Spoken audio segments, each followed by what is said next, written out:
အားလုံးပဲကျွန်တော်ဒီနေ့မှာတော့ဖဲဆွဲခြင်းနဲ့ကလပံထိုးခြင်းအဲ့နှစ်ခုကိုကျွန်တော်သုံးသပ်ပြီးတော့ကစားပြရမှာပေါ့နော်အဲ့တော့ဒီနိုင်တဲ့ကစားကွက်တော့မဟုတ်ဘူးနော်ဖဲဆွဲလို့ရလားဖမ်းလို့ရလားအဲ့ဒီပုံမှာမူတည်ပြီးတော့ကျွန်တော်တို့သုံးသပ်တာပေါ့နော်အဲ့ပုံစံမျိုးအဲ့တော့အခုကကစားကွက်တွေကစားတက်တယ်ကစားနည်းယူတွေတည်တယ်လက်တွေ့တကယ်ဝိုင်းထဲမှာကစားတဲ့ခါကျတော့မနိုင်ဘူးအရှုံးနေတယ်အဲ့ဒီအချိန်မှာကျွန်တော်တို့ဘာကြောင့်ရှုံးတယ်လဲဆိုတဲ့အကြောင်းရင်းကိုကျွန်တော်ဒီသုံးသပ်ပြမှာပေါ့နော်အဲ့တော့ကျွန်တော်ပထမဆုံးဖေးရကျွန်တော်ကြည့်လိုက်ပါတော့နော်ကြည့်လို့ရတဲ့ဝိုင်းကြည့်ပါတော့ကြည့်လို့မရတဲ့ဝိုင်းကမကြည့်လို့ပေါ့နော်โอเคတော့ဒါကိုကြည့်ပြီးသွားတဲ့အခါမှာကျွန်တော်တို့ကကိုပထမဆုံးဘာနည်းကိုကျွန်တော်တို့ကလပံထိုးမလဲအဲ့ဒါကိုကျွန်တော်အရင်ဆုံးဆုံးဖြတ်မှာပေါ့နော်အဲ့တော့ကျွန်တော်အခုပထမဆုံးကျွန်တော်ကလပံထိုးမှာကဒီကြပန်းကိုရှိကိုကလပံထိုးတဲ့အကွက်ကိုကျွန်တော်သုံးမှာဖြစ်တယ်နော်ကြပန်းကိုရှိကိုကလပံထိုးတဲ့အကွက်ကိုသုံးပြီးတော့ကလပံထိုးတာယူလို့ပဲနော်ဒီနိုင်တာမနိုင်တာကိုပြောရမှာမဟုတ်ဘူးကျွန်တော်တို့ကဒီဝိုင်းထဲမှာတကယ်တမ်းတော့ကစားတဲ့အခါမှာဘာကြောင့်ရှုံးတယ်လဲဆိုတဲ့အကြောင်းရင်းကိုကျွန်တော်ရှင်းပြရမှာပေါ့နော်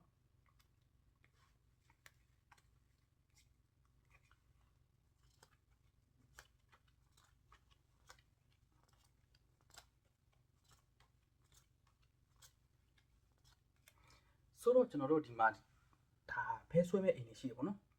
်ဖဲဆွဲမဲ့ဒီကောင်စားလေးဆိုတော့ဒါမဆွဲတော့နော်စားဖြစ်တယ်လို့ဒါမဆွဲဘူးဒီကောင်ရင်ကျွန်တော်တို့ဆွဲမယ်ဟုတ်ပြီနော်ဒီကောင်ရင်ကျွန်တော်တို့ဆွဲပြီဒီကောင်နှစ်ပေါက်ဒီကောင်ရင်ဆွဲပြီโอเคအဲ့တော့ကျွန်တော်တို့ဒီကြပန်းခွန်ရှိကူကစားကွက်မှာကကျွန်တော်တို့ကဘာဖဲကိုတုံးထားလဲမိမိတုံးတဲ့ဖဲကိုကျွန်တော်တို့တစ်ချက်ရင်ဆုံးဖြတ်မယ်နော်ကျွန်တော်တုံးထားတဲ့ဖဲကဒီနှစ်ကလားဖဲကိုကျွန်တော်တွားပြီးတော့တုံးထားတာဖြစ်တယ်ခွန်ရှိကူထဲကခွန်တရွက်ရှစ်ကတရွက်ကိုကျွန်တော်တိတ်ပြီးတော့မတွေးမိလိုက်ဘူးနော်ကိုတရွက်လားတော့ခွန်အား2ရွက်လောက်ရှိမှာတော့ကျွန်တော်တွေးလိုက်တာနော်တေးသေးမကြည့်လိုက်ဘူးနော်အဲ့လောက်ပဲကျွန်တော်သုံးထားတာဥပမာပြောမှဆိုခွန်2ရွက်9ရွက်10ရွက်အဲ့လောက်လေးပဲကျွန်တော်သုံးထားတာကျွန်တော်တင်းနဲ့ကလားဘဲကိုသုံးထားတာဖြစ်တဲ့ကြောင့်တကယ်ကြီးများဒီကောင်တွေဖဲဆွဲပြီဆိုလို့ရှိရင်ဒီကောင်တွေကြမဲ့ဖဲကဒီကောင်ဘယ်ဖဲကနေဆွဲမလဲဆိုတော့ကျွန်တော်ဒီဆုံးခက်မှန်းဟုတ်ပြီနော်အဲ့တော့ပထမဆုံးဒီကောင်တွေဆွဲမှာက3ပေါက်ဝင်းကျန်နေဆွဲမှာနော်3ပေါက်ဝင်းကျန်နေဆွဲမှာဖြစ်တဲ့အတွက်ကြောင့်မလို့ဒီကောင်တွေကြနိုင်တဲ့ဖဲကိုကျွန်တော်တို့ကလိုက်ပြီးတော့တွက်မယ်ဆိုလို့ရှိရင်ဒီကောင်တွေဖဲက4ပေါက်မကြုံဟုတ်ပြီနော်ကြပန်းခွန်ချစ်ကိုဖဲကိုသုံးမယ်ဆိုဒီကောင်တွေဖဲက4ပေါက်မကြုံအကဲရင်များမိမိက50ကလေးမထုံးတဲ့ကွက်ကိုသုံးထားမယ်ဆိုလို့ရှိရင်ဒီကောင်တွေဖဲက4ပေါက်ရဲ့အထက်မှာရှိတယ်ဖဲဆွဲပြီဆိုလို့ရှိရင်ဒါ50အကြီးလိုင်းကိုကလေးမထိုးရမယ်ဆိုလို့ရှိရင်ဒီကောင်ဖဲက4ပေါက်ရဲ့အထက်မှာရှိတယ်အကဲရင်များကကြပန်းခွန်ချစ်ကိုသုံးထားတယ်ဆိုလို့ရှိရင်ဒီကောင်တွေဆွဲဖဲက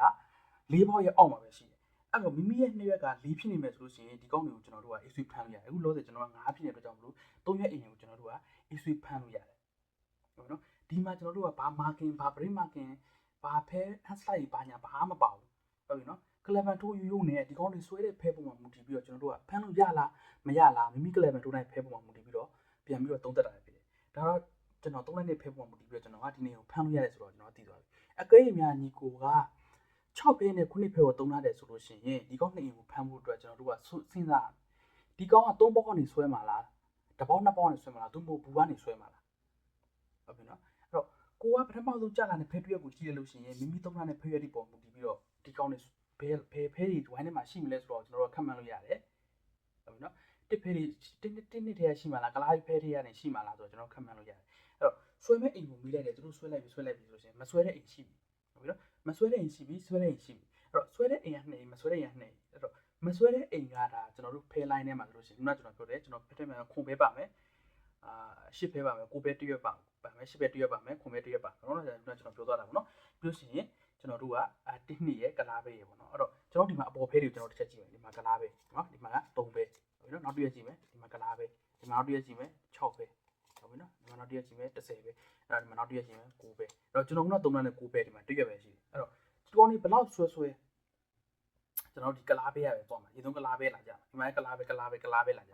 ြနောက်တစ်ခုလာကြရင်တော့3ဖဲခုနကကျွန်တော်ပြောတယ်ဒီကောင်ဖဲက4ပေါက်ရဲ့အောက်မှာပဲရှိတယ်ပြောတယ်ဒီကောင်ဆွဲမယ်3ကြမယ်ဆိုလို့ရှိရင်တော့မှဒီကောင်က4ပေါက်ပဲဖြစ်မှာနောက်တစ်ရင်ဆွဲမယ်ဆိုလို့ရှိရင်ဒီကောင်ကဒီကလားပဲကြမှာဒီ6ဖဲကတော့ကျွန်တော်ကလပ်ထိုးတယ်မှာမပေါအောင်ကျွန်တော်မတွေးလိုက်တာပေါ့နော်โอเคအဲ့တော့ ကျွန်တော်တို့သုံးလိုက်တဲ့ဖဲရက်ကတိတိကျကျရွေးပေါ့နော်ဒါဆိုကျွန်တော်မမြင်လိုက်တဲ့ဖဲပေါ့နော်6ဖဲတစ်ရွက်ပါလာပေါ့နော်မမြင်လိုက်တဲ့ဖဲโอเคအဲ့ဒီပုံမှာမူတည်ပြီးတော့ပဲကျွန်တော်တို့ကဖမ်းလို့ရတယ်မရအောင်ဆိုတော့ကျွန်တော်ဆုံးဖြတ်တာโอเคအခုဆိုရင်ကျွန်တော်နောက်တစ်ခု50ကလေးမှာထိုးတဲ့ပုံစံကိုကျွန်တော်သုံးပြနော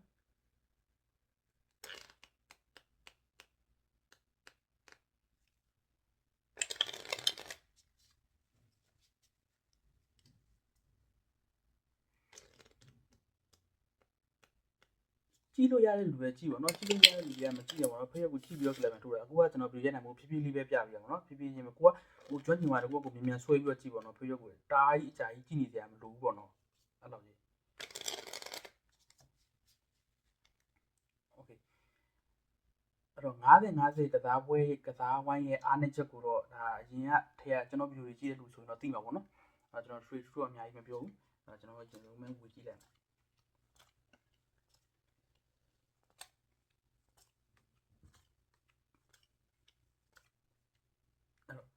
50ကစားကွက်ကအားလုံးကိုရှိကိုကြမှာဖြစ်တယ်မိမိတိတ်နဲ့ကြကျင်မှာကြမှာမို့ဟုတ်ပြီနော်ဝိုင်းနဲ့အိမ်ကြီးလည်းကြရင်ကြမယ်ကိုယ်ရင်လည်းကြရင်ကြမယ်အခုဆိုကျွန်တော်ဆိုမကြောက်ဒါဆို9ပေါက်တယ်ဒါ9ပေါက်နဲ့ဆိုကျွန်တော်တို့စပြီးဖမ်းလို့ရပြီဖမ်းလို့ရပြီဆိုတော့ကျွန်တော်တို့ကြည့်လိုက်မယ်ဆိုတော့ဖမ်းမဲ့ရင်မရှိဘူးပေါ့နော်ဥပမာပြောဖမ်းမဲ့ရင်မရှိဘူးဖမ်းမဲ့မရှိဆိုရင်ကျွန်တော်1နဲ့5ဖြစ်တဲ့အတွက်ကြောင့်မလို့ဒီ9ကိုပဲနိုင်မယ်ကျွန်တော်တို့မနိုင်ဘူးဘာလို့ဆိုတော့ဒါ50ကစားကွက်ရဲ့အားနည်းချက်ဖြစ်တယ်ဟုတ်ပြီနော်50ကစားကွက်ရဲ့အားနည်းချက်ဖြစ်တယ်အဲ့ဒီချိန်မှာကျတော့ကျွန်တော်50ကစားကွက်ကိုသုံးမယ်ဆိုလို့ရှိရင် hand slide လေးကျော်ပြီးတော့သုံးရတာပေါ့နော် hand slide လေးကိုကျော်ပြီးတော့သုံးတော့မှကိုယ်နိုင်အောင်တခြားကစားလို့ရမှာပေါ့နော်အခုဒါ50ကစားကွက်ကိုသုံးတာကျွန်တော်မနိုင်ဘူးပေါ့နော်တိတ်မဲနိုင်ရပေါ့နော်အဲ့တော့ဒါဖက်ဆွဲတဲ့အိမ်လည်းမရှိပေါ့နော်ပြန်ပြီးတော့ပဲအဲ့50ကွက်ကိုပဲပြန်ပြီးကလပ်မှာထုတ်မှာပေါ့နော်50ကစားကွက်ရဲ့အားနည်းချက်ကဝိုင်းတိုင်းခွန်ရှိကိုကြနိုင်ပြီးပုံများတယ်ပေါ့နော်အနည်းဆုံး2အိမ်3အိမ်2အိမ်ဝန်းကျင်လောက်ကြတယ်ပေါ့နော်တကယ်လို့ကိုကခွန်ရှိကိုကြတယ်ဆိုရင်တော့မဝိုင်းနဲ့အိမ်ပါအောင်မှနောက်ထပ်ခွန်ရှိကိုကြတဲ့အိမ်ဟုတ်ပြီနော်အဲ့တော့သူ့ရဲ့အားနည်းချက်လေးတစ်ခုပေါ့နော်မြန်မာကစားကွက်ဆိုရင်တော့10ပြားစိတ်ကစားကွက်နဲ့တူတူပဲပေါ့နော်ဒ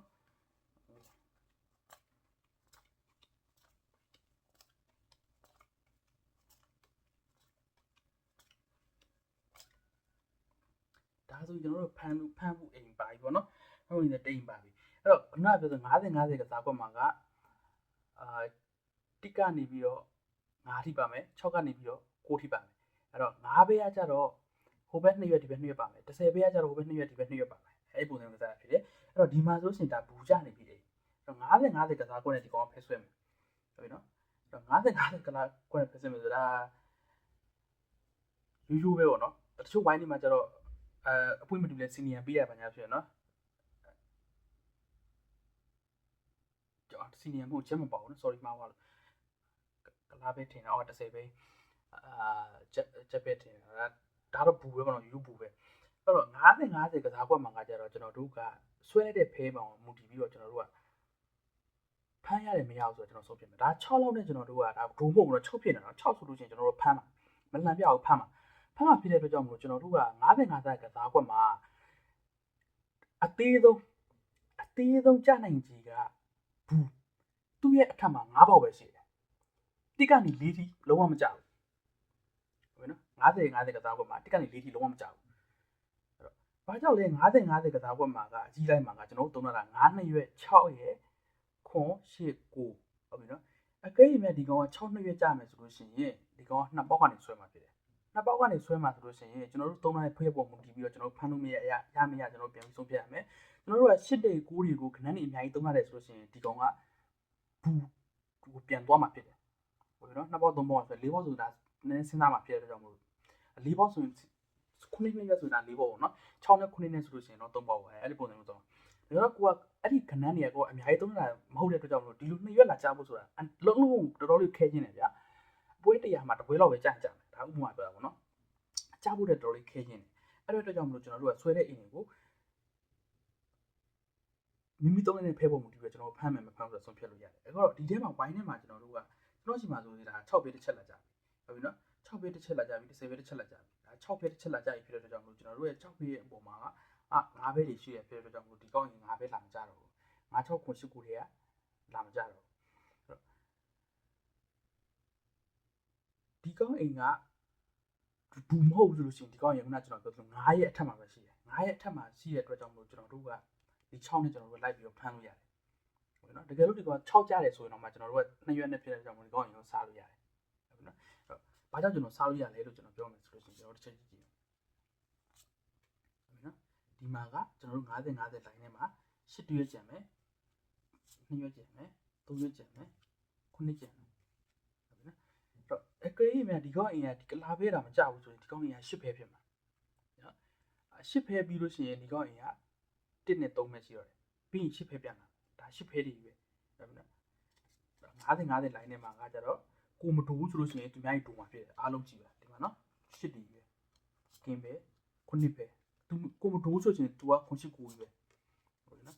ဘာလို့ဆိုတော့ဒီ1နဲ့3ကကျွန်တော်နည်းနည်းပဲတော့ထည့်ရတာဖြစ်တဲ့ကြောင့်မလို့ဆိုတာ9 6 1အဲ့တော့ तू ကဘူးလုံးလုံးကြိုင်စမ်းမကြိုင်9ရဲ့အထက်မှာပဲကျွန်တော်ပြောခဲ့တယ်အဲ့တော့6နဲ့ဆိုလို့ရှိရင်ကျွန်တော်တို့ရင်ဆိုင်မှာဖြစ်တယ်လုံးဝ50 50 50 50ကစားကွဲအားနေချက်ပေါ့နော်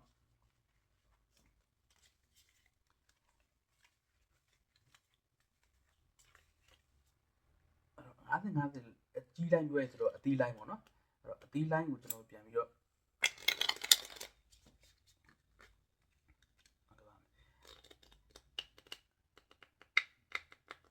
့အသီးလိုင်းရဲ့အားနည်းချက်တစ်ခုကဘာလဲဆိုတော့ဖဲဆွဲပြီးတော့ကစားရတာအဲ့တော့ဖဲဆွဲပြီးကစားတာဖြစ်တဲ့အတွက်ကြောင့်မလို့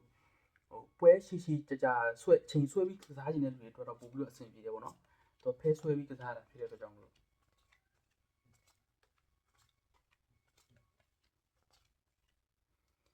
အဲ့တော့ဒီကောင်တော့စဆိုတော့ဒီကောင်နဲ့တင်းနေဆိုတော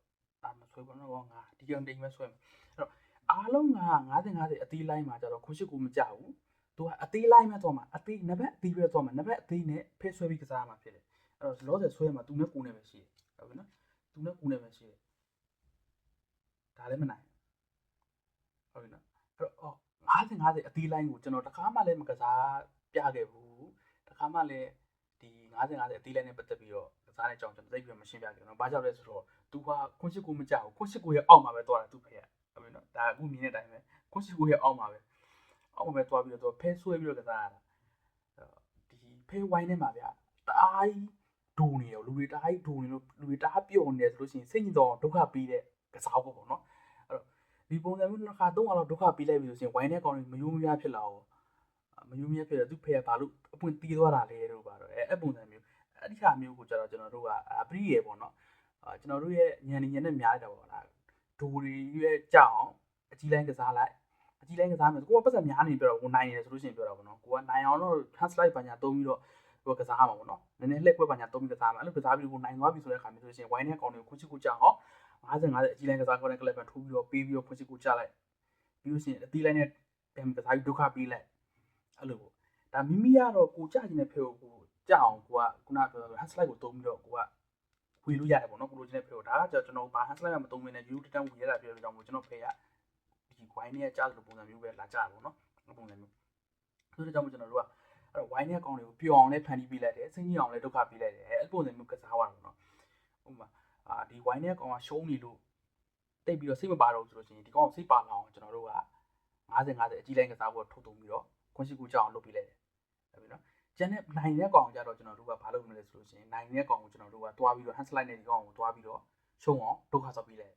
်ဒါတိန်လောက်ပေါ့နော်တိန်လောက်ဒုက္ခပြီးကျန်တဲ့အင်ကိုဒါ50 50အကြီးလိုက်နဲ့နိုင်အောင်ဖန်တီးပေးလိုက်မယ်ပြီးလို့ရှိရင်ဒီကောင်ရင်းနေနှစ်ပွဲသုံးပွဲနိုင်လို့နည်းနည်းပျော်သွားပြီးရွှေမြူးလိုက်ဆိုတဲ့ခါကျတော့ရှင်ကျွန်တော်တို့က50 50အသီးလိုင်းကိုထုတ်သုံးပြီးတော့ကိုကကြတော့ hand slide ကိုထုတ်သုံးပြီးတော့ကစားလိုက်တယ်သူတို့ကြတော့အသီးလိုင်းနဲ့ဒုက္ခပေးလိုက်တယ်အဲ့ဒီပုံစံမျိုးအဖေဝဲမှာတော့ပုံဒီကစားကွက်တစ်ခုတည်းနဲ့နိုင်အောင်ကစားလို့ရတဲ့ဆိုတာကကြတော့ hand slide တစ်ခုပဲရှိတယ်ကျန်တဲ့ကစားကွက်တွေကဘယ်တော့မှတစ်ခုတည်းကစားလို့မရဘူးဟုတ်ပြီနော်ကျွန်တော်ရှေ့တုန်းကဗီဒီယိုမှာပြောထားခဲ့သလိုလဲကျွန်တော်တကယ် CSCI တွေကစားတဲ့ဟာကိုကျွန်တော်ဗီဒီယိုလေးတွေဖြတ်ပြီးတော့ပြန်ပြီးတော့လုပ်ပေးဖို့ကျွန်တော်ရှိရပေါ့နော်အဲ့ဒီဟာကလည်းကျွန်တော်က YouTube မှာတင်လို့ရှိရင်ကျွန်တော် copyright ညှိမှာဆိုလို့ကျွန်တော် TikTok မှာကျွန်တော်တင်ပေါ့နော်ကျွန်တော် TikTok ကလည်းရှေ့အကောက်အဟောင်းကဒီနေ့ပဲဘန်းခံထိသွားတယ်ပေါ့နော်အခုဒီနေ့အကောက်အသစ်ပြန်လုပ်ထားတယ်အဲ့တော့တကယ်လို့များအဲ့ဒီဆရာကြီးတွေကစားတဲ့ပုံစံကိုကြည့်ကျင်တယ်သူတို့ဘယ်လိုကစားတယ်ဘယ်လိုမျိုးကစားကွက်တွေကိုပြန်ပြီးတော့ကာကွယ်လဲဆိုတာကိုကြည့်ကျင်တယ်ဆိုတော့ကျွန်တော် TikTok အကောင့်လေးကိုလာပြီးတော့ follow လုပ်ထားပြီးပေါ့နော်ကျွန်တော်အဲ့ဒီမှာကျွန်တော်ဗီဒီယိုလေးတွေကတ်ပြီးတော့ရှင်းပြပေးမှာပေါ့နော်အဲ့တော့ဒီနေ့ဒီဗီဒီယိုလေးကတော့ကျွန်တော်ဒီလောက်ပဲပေါ့နော်